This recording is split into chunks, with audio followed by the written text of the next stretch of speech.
And what initiatives have you been taking upon yourself just to be able to ensure that we aren't really leaving them behind just because they don't have resources and they aren't, in terms of innovation, in terms of technology, they aren't there yet in comparison to the Western world, in comparison to obviously the capital city, Nairobi, as well, when it comes to the private sector. So just to make sure that they aren't left behind, what are some of the things that they do in their day-to-day lives just so that they are able to do their bit in the capacity that they have to mitigate climate change?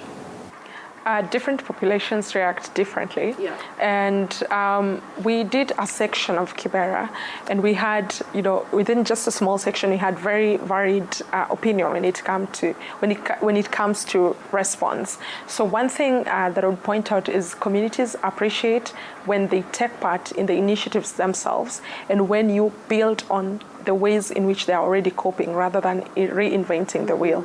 So one thing that we did was flood and fire modeling for them, and that was to help them with the fire disasters that were very common. We built a road within a section, and this we did with partnerships with so many organizations. It was not done in isolation, but then we realized they were already trying to find their own solutions. For example, there's a section of Kibera that had frequent, fire outbreaks and everything. Yes. So they figured that if their structures are, built in like one block and they are next to each other, it's easier for the fire to spread.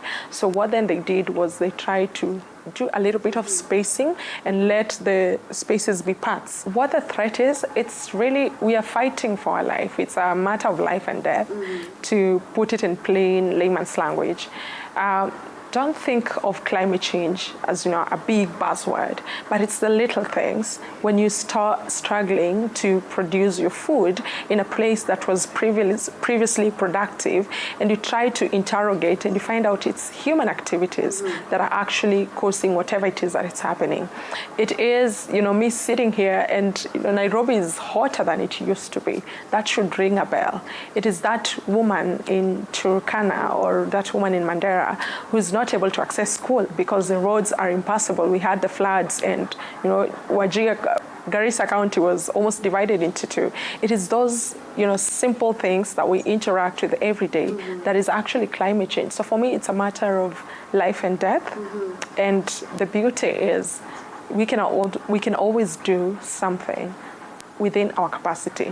It does not have to, trickle down from the governments, and our communities are already doing things. What we need to do is collaborate and ensure that you're not working in isolation.